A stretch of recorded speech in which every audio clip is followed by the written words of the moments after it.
And Hey everybody, welcome back to the Capes Cast podcast. I'm Jeremy, I'm Ryan. and this week, since we've been gone for what, 2 weeks now? Yeah, you were gone one week, I was gone the next. So we Yeah, were so we're traveling. back. Yeah, we're back, and we're gonna do uh, I think two episodes this week, but this, if one in particular, will be on two books. Yes. So, woo, Man, dude, that variant is so good, dude. it's right, It right, is. man. It's just so clean, That's man. probably the best cover of all of them so far. Oh Yeah. yeah, no doubt. Because I picked this up when I was in San Diego. I picked up two copies of this when I was in San Diego. Right. I picked up the Jeff DeCall variant because they didn't have any cover A's, and I wanted to. I didn't see the 1 in 25s on the shelf or or a shelf or behind the desk that had 1 in 25s, and I was looking around in the shop, Right. and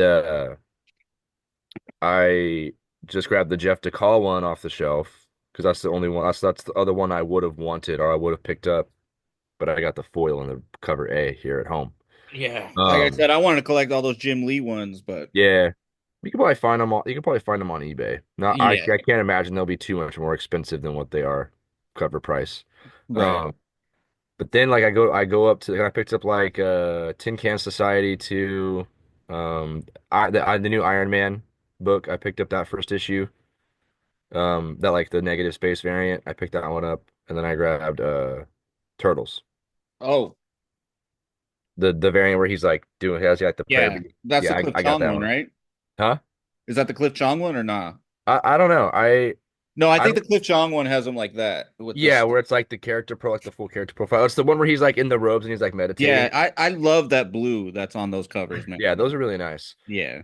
So I like went up to the desk with that, with all that stuff, and then I saw a box that just said like weekly variants, and I was like, so I'm like looking through, and they had like a stack of like eight of these, dude.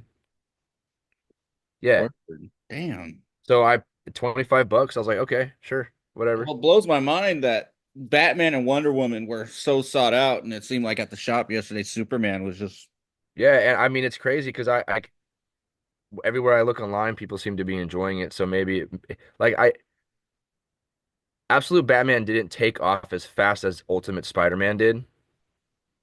And and I think that's maybe because people were apprehensive about another new universe from DC because we've and already another done new this. Batman title. I mean, Right. how many do we have? We have like Right. 22 this And year. Wonder Woman so far seems to maintain like, its speed like Yeah. whatever val I haven't looked up the value currently of it, but it seems to be maintaining that at the moment. I mean, that's my favorite of the three so far, Wonder Woman. So, You read Superman too, yeah. right? I loved Okay. it. I loved it, but Yeah. Yeah, I'm sure I'll feel the same way. But yeah, enough about that. Let's talk Ultimate Spider-Man or whatever, Absolute Spider-Man, whatever you want to call it. yeah. This is Um a pretty like kind of slice of life issue in a way, but also very talkative. It's one of those issues where Messina is just doing the basically. yeah, which is like it's like the same like he did with issue 4 when it was the double date with Gwen and Harry, you know. But Um in better news, this is a Jonah Ben issue, and this is something we've been wanting. it's funny because like I don't really know at what point I was expecting to be like, hey, like this is my favorite issue or one of my favorite issues. I think this is my favorite issue so far. Yeah, yeah, I I mean 7 was like a banger, dude. yeah. Like all of the implications with like the AI and their suits and the voices that they're putting in their own heads, like that stuff like obviously like that was the first time I was like, "Oh shit." Yeah, But like with this issue, like it's just fun banter for most of it. yeah. There's a And then couple it's times I like, laughed out loud. A couple yeah, times. and no, literally, yeah. Yeah, And like when they go and see Wesley, and it's like you can tell he's just like it's from the second they approach him and they haven't even sat down. Like something is like sinister about him. yeah, Like you just know. So then they just don't even like beat around the bush. They just go straight to it like, you know, somebody's purchasing Stain Stark, that you signed it. This keeps happening. What's going on? And that's what it's saying, right? That it's constantly being sold off like within like the time frame a certain time frame to like Right. basically doing some shady stuff. Yeah, it's more or less like, just shell businesses getting money and then Yeah, shell businesses is just trickling right. down to shell businesses. Right. So Jonah and Ben are, like at full swing at the paper now, and they're trying everything they can to like track down how, like the end of this rabbit hole. And it turns out that it's Oscorp that has, you know, take Right. take good God, taken over Stain Stark. Right. And so they just go, don't waste any time, like literally a week later they go and see Gwen. Yes. Which, by the way, Gwen in this, my goodness, she I'm is. telling you, man, something is wrong. Something is up with her, bro. Like Yeah. yeah, she's not nice, dude. No. Yeah, I don't know. I think she's pretty crooked. Yeah. Like some people think Liz Allen is bad because she's with Alchemex and the Life Foundation or whatever. Like, like she's like this. She's been in this book like 4 issues, bro. And every time I see her, I'm just like, Yeah. Something's off. something's going on, dude. Yeah. Like, what are you hiding? But even in this, like, I love the way that Messina does like this panel work where it kind of shows her relaxed talking to them. Then it kind of goes like this, and Yeah, then and it then she's goes like, like and then that. she's like on the intrigue, and then she's like aggressive about it. Yeah. I'm like, Yeah. this is so cool that Messina's like pretty much nailing these one-on-one conversations. And then just the quick 2 pages of them being at home and Ben having dinner with them. Yeah. And him just kind of thinking, like, damn it, like what do I do? Like, Yeah, and Mary Jane basically says, like, Gwen called, so she knows what's up. And right. Mary Jane just pretty much Says like, don't worry about me, don't worry about us. Like I'm crushing it. Like yeah, and basically saying that like we're more business friends than we are like actual friends. right, right. Where she says, I wouldn't necessarily call her a friend, which makes me like, uh-oh, what does Right, this mean? You see something in Gwen, you don't. right. Which is like I think reaffirming that basically something is up. Because she was really, really quick to take an interest in Peter and Mary Jane. She was really quick to take an interest in Ben and Jonah's endeavors. Like for what reason? Right, Because clearly she has some kind of agenda. right. I don't know. We'll see. It's funny because like this next scene when Harry goes to visit them. Well, wait, before that, what I just want to ask, what do you think it implies here where it basically says Gwen's also a client. She wanted me to ask, so I'm asking how long until you run the story, and then you see him just like a black silhouette, like Tell her face. she's got a week. Yeah. Like, what do you think that implies there? Well, I mean, based off the end of the issue when they published the article about everything that's been happening, I Because I feel like Hickman's been doing these little subtle like Right, because I think maybe, just she tell said that everybody what I'm like talking about here. Kind of shows him like yeah. that. I don't know. I wonder if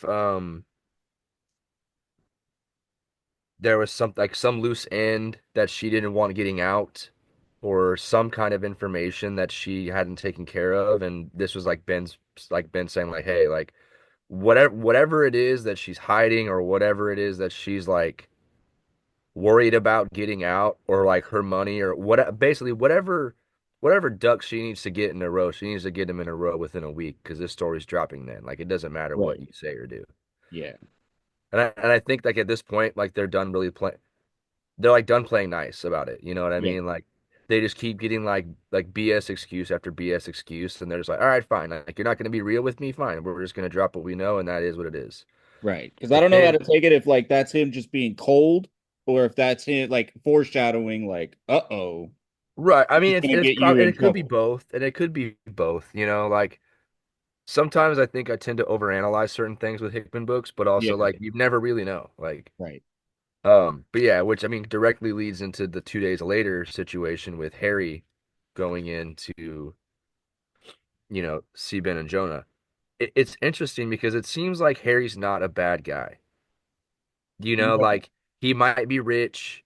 He's probably intelligent, but I think he is like genuinely good, and I he think so wants too, and but he I wants think he to tries be to good. tell himself he's more dangerous than he is, because then he's just like, Right, right. because he's Like always like, hope you can forgive me if this doesn't go well, Peter, knowing damn well he's not going to do anything to hurt Peter, right, you know? and I think I think he's gonna be like the most tragic character in this book because we're gonna see this decline in what his mental health, probably his sanity. And who knows if Gwen dies or if Gwen pushes him to like basically says like you need to kill him or you need to do this or you need to do that like because it just seems like he wants to do good by his friends, by his father's memory, by his parents' memories, by his wife, like he just wants to be good for everybody and he in But it an seems like increasingly Gwen like just wants to survive no matter the cost. Like right, he right, wants, like he just wants to do good by everybody that he can and everything and by the world, but it's going to push him in so many different directions, and when is he going to crack? right, When do we see him go from Harry Osborn to the Green Goblin? especially with that thing in his head, in his that, mind. and that, and that's what I mean, like, Yeah. because he's going to have all of these voices talking outside of him, Peter, Gwen, the world. And then he's going to have that voice in the back of his head when he's out here getting to be violent, getting to let loose, getting to do these things that he can't do as Harry. And how far does that push him? Or how far does that his dad's voice say like, "Hey, like this is who you are now. You just need to accept it and be the goblin." Right. I don't know. Like I think Harry's my favorite character in this book. Yeah, so far it's He's I he's think just he's well shaping up written. to be like the linchpin of this series where he's going Yeah, to be bringing the most out of Peter, and he's going to be like the central figure for everything that's around, pretty much. right. And it's gonna be kind of interesting to see like if the worst is brought out in Harry, is that gonna bring out the worst in Peter? Right, because if you can't help but notice for the Ultimate Universe also like the dichotomy of the similarities between Iron Lad and Howard and Norman and Harry here. Yeah, You know? yeah, exactly. And so and again that's a good point because you have like when Tony told Harry like you're not even on the list, dog. Like you were your name never once came up as any of the heroes in that world or Right. in this But you're world. associated with Peter and he's important, so you could do whatever Yeah, whatever. it's like if you're still fighting the good fight, then yeah, buddy. But if you're not, then we'll stop you, kind of like Right. scenario. But like, and it's I don't know why I'm putting this away, but it's like it's just yeah. I think that's the most interesting part of all this to me is like, because he just wants to do good, but Right. he's Because if you being got to driven understand also now he's in Iron Lad's position because he has the companies now. So that it's too. in Like yeah, Harry's cool, man. yeah. I like this version of him. But this Um, part was funny. Basically, Harry goes in and more or less you see that he Jonah just and him keeps have a swapping bet. that dollar bill back and forth, bro. Like Yeah, and he says, "What's this about?" And Ben says, when I told MJ that she could tell Gwen that she had a week, I set the over under at 3 days before one of you showed up. Jonah took the under. yeah. And he says, because I'm a student of human nature and I know a good bet when I see one. And Harry's just like, what the hell? Is this some game to you guys? What the hell? Like, but there's a couple times that this happens, and it just kind of shows no matter how serious this is, like Jonah and Ben are just bros. They're just broing down, loving this, working together. Yeah, well, because like, and I think they're at a point now where they just like they're unashamed of it. Like they're Yeah, just like we understand how the media works. We understand how newspaper works. We understand how you big like like basically rich babies yeah, act. He's like, so we're not really scared of you. Like you have too much to lose to be, getting all crazy. right. And then when he hits him with and more than that, I think it's you or your wife who's inside that suit. And then he like goes to suit up and he hands him the money back. Yeah, he's like, oh man, you guys bet over that too? I was like, damn. I was like, it was just good, dude. It was just perfect. And like Jonah's just like, yeah, I bet it was your wife. What can I say? I'm not a sexist. Yeah, exactly. I was like, dude. Yeah, Harry's just like getting pissed like the Yeah, whole time, and he's just telling me, he's like, hey, like I'm just trying to. They're like, I'm just trying to get the truth out, like that's really all it is. Right. And from here we see that basically Harry kind of fills them in with the maker stuff and Yeah, basically saying like, the same person killed my dad, killed your wife, telling Ben this, and yeah. And he's now we're saying like, there's seeing a that reason I wear the basically, mask. yeah, we're seeing that now Ben and Jonah's little paper now is going to be revealing this big secret of this universe more or less to everybody. Right. And and literally not even like and at the same time revealing a lot of those secrets, like taking a straight up shot at Fisk. Yeah. So, but I think the most interesting thing about all of this is who this article is written by. Yes.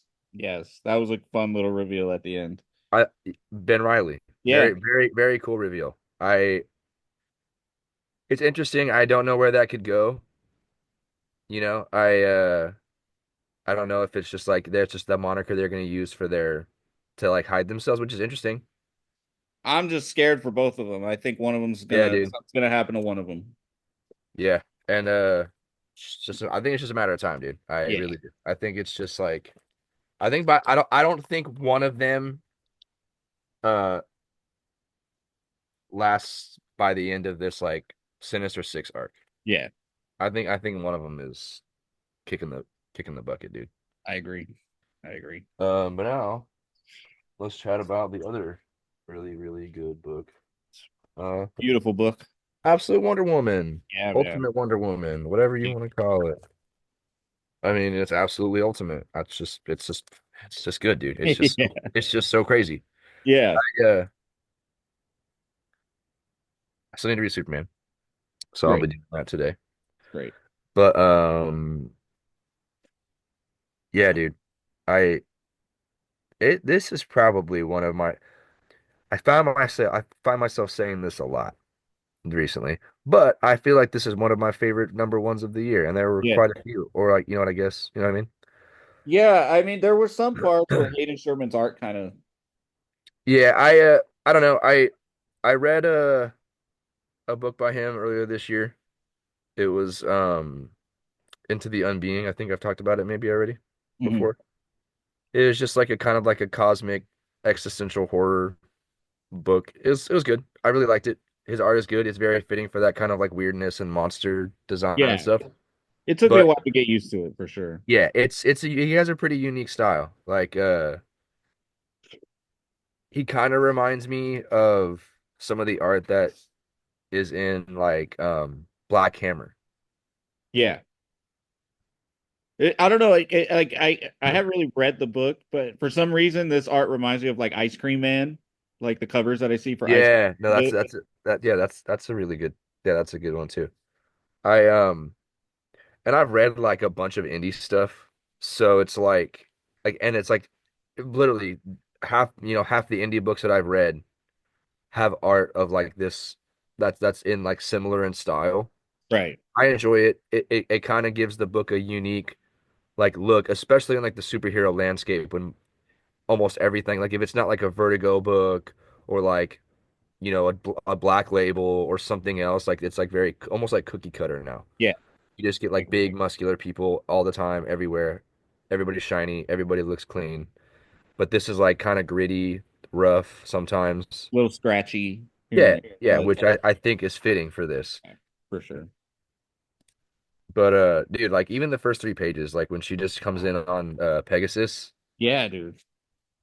and Which at pulls first I don't know why, but like at the beginning when I first saw this cover, I thought it was like a fly bug, but it's oh yeah, yeah. but Yeah. it's a bone, it's a skeletal Pegasus.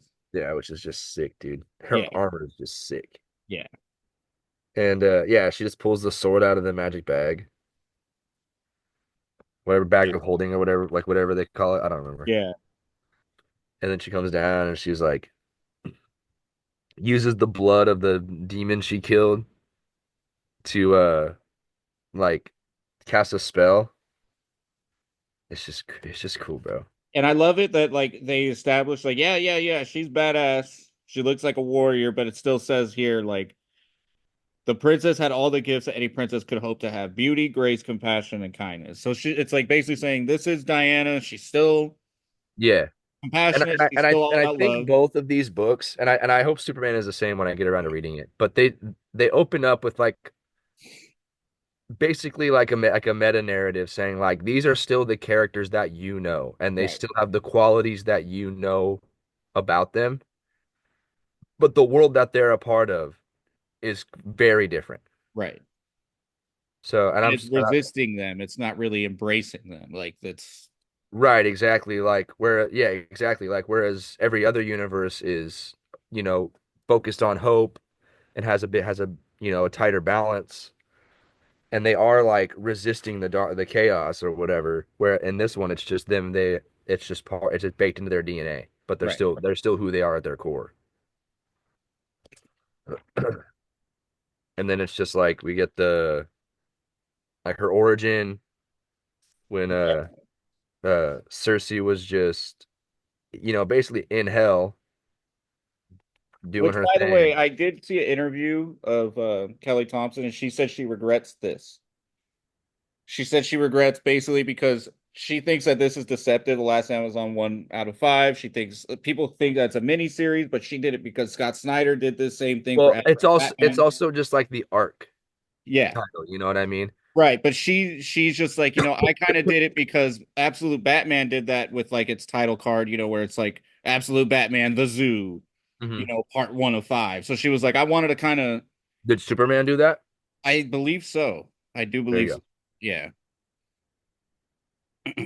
Not a big deal, I don't think, you know. No, I don't think so. But she just said that, from now on, I don't think we're going to be doing that because, I feel like it's a bit deceptive because people just think that this is going to be a mini, but no, this is an ongoing. So, Yeah. No. I mean, I'd say perfectly good explanation too. yeah, Like I don't need anything else. right. Um, I think I noticed out of this book, Sherman's faces look really good. Yeah, Like especially close-up shots when he can put detail into them, they look really nice. yeah, they do. Um, Apollo is like comes up to Cersei and is like, "Hey, witch," and she's like, "What's up?" He said, "You need to kneel," and she's like, "I'm fine. I'm not doing that. You're tripping." And he says, "Fine, take this baby." And Yeah. she's like, "Okay, like, why did you bring a baby to hell?" And he tells her the story, like, "This is Diana, Princess of Themyscira. She's the last of the Amazons because the rest have just been punished and I'm assuming like killed or banished. I I would imagine they're either killed or imprisoned or something. Tartarus I maybe." wouldn't be surprised if Diana later on finds like a prison. And I kind of feel like that's where this could go is like probably somewhere. Yeah, Tartarus would be my guess Right, because it is like prison pit essentially, right, for monsters. And if they're what there couldn't be a worse punishment from Zeus.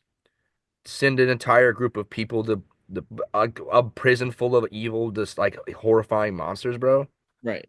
Which Okay, checks kill me out for instead. Zeus completely. You know what I mean? Just like in me. Like I'd rather have that instead. Let me go to Well, sleep. I just kind of want to wonder here if Zeus has any parental significance over Diana here, like originally, Hmm. and if I, that's why maybe she was saved here and taken to hell. it could be like Apollo was basically saying like, or not Apollo, but like just basically said like, you are technically if she is of his flesh, it could be one of those things like he is sparing her out of like fatherly love or whatever. Right, right. That 1 ounce of love that he might have for Diana, he spared her this one time because she was innocent in It this. makes me wonder if Hippolyta is still her mother in this, I but she's mean, just being raised by Cersei. I mean, probably, but like I would imagine a big theme in this book is going to be like found family and that, Yeah, like, even though Hippolyta is her birth mom, um, Cersei's her mom, right. like Cersei raised her, Cersei gave her all of the tools she needed to be the person that she is. But I mean, it Because wouldn't surprise me either if it's kind of like a Kal-El situation where she finds out about her that origin. too. Yeah, that too. I mean, right, and I think that's probably very likely. Yeah, Because I also can't imagine this book's going to go on 20 issues and it not never get addressed. right. Because You I know what I just mean? don't see Apollo bringing a random baby for no reason. Right. I feel like that's a family member to him, some like an extended family member. Yeah. And he's And bringing her. and I think part of this is like I think part of Apollo is like his whole shtick right here is he's being a little bit deceptive Right. because like and then she says this is hell. What if it dies? And and he's like the gods care not. This is where she belongs for however long she is. And I think he's just speaking for himself, or like most of the other gods that don't really give a shit about the Right. Amazons that were like, all right, like we're just doing this because they betrayed us or whatever. Um, and then it's just kind of like a montage of Well, before that, Apollo basically makes it banishes the word yeah, Amazon from that's being yeah, spoken that's a pretty important. I forgot to. from Cersei. Yeah, which is which is really cool. I thought. Yeah, well, it's kind of like Apollo's way of saying like, well, you can't tell her about her background now. Like, Right, exactly. Yeah. we don't So want it's her like knowing that she was a princess of Themyscira with the Amazons who were just sinning. right, not realizing that it was something that she felt inside her, like, and it would come out eventually, you know? Right. Um, so yeah, then it's just like this montage, which was really starts off really cool because like she basically just puts Diana in this like makes her a little bed, Yeah. and then the snake comes in Yeah. and she's like being all like sweet to it. Then it goes to bite her and she just like catches it and yeets it away, literally. Yeah, she literally just yeets it, throws it. Too funny, bro. Yeah, Yeah. like the salamander is like burning her, and then so she like grabs him and then gives him a kiss. Yeah, it's like showing her like her, this is still like Diana that loves animals, that can talk to animals, that's compassionate to animals. Even the animals are Yeah, pet, you know. I gotta take a quick break. I gotta go get the front door. Gotcha. No problem. No, keep talking. Yeah. But then after what's really cool about this actually is um after she kisses this little salamander thing, we kind of get like a montage of her basically being raised by Cersei. Basically she basically says that that was her insurance, more or less. Like she wouldn't have survived really without Diana being around and raising Diana because she was also the protector of their realm, of their home. And it kind of shows like a lot more of the personality of Diana here, where she will fight and protect her mother, but only as like a second, like a last resort, more or less. But it's pretty cute. We see Diana being raised and her being compassionate, and we see her now like as a maybe like a preteen, and she says, I see in this, she's reading a book and she says, this boy here is hurting this tree and I don't like it. And Diana says, why doesn't the tree understand what's happening? And Cersei says, maybe it does and accepts it. Yeah, So I'm back. I kind of like that right here in where Diana's like more of a preteen, where even like her empathy goes towards trees, not necessarily even animals. It's just like she's just like, this boy is hurting the tree. I don't like it. Why Yeah. doesn't the tree understand what's happening? And and I don't know if you, sorry, I didn't mean to interrupt you. I don't know if you noticed this, but as Diana is growing up, there's more life, more plants, more yep, all of these things in the cave. yeah. That is cool. I didn't really notice that. You're right. Where it So kind of just shows that like Diana like made it more of a home, like right, like she's bringing life to some place and to somebody who thought there was like nothing. right, right. And she says, "But it's all dead, Mom." And Cersei said, "It just looks dead, darling. We can get it back. It just needs love." And she says, "And magic." And Cersei says, "Well, yes, everything needs magic."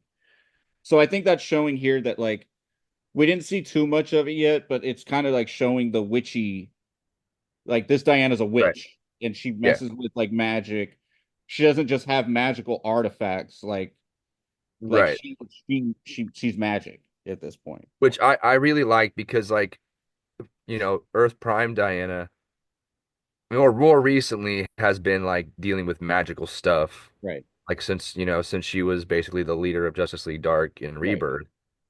Or not Rebirth. I mean, I guess it was technically Rebirth, right?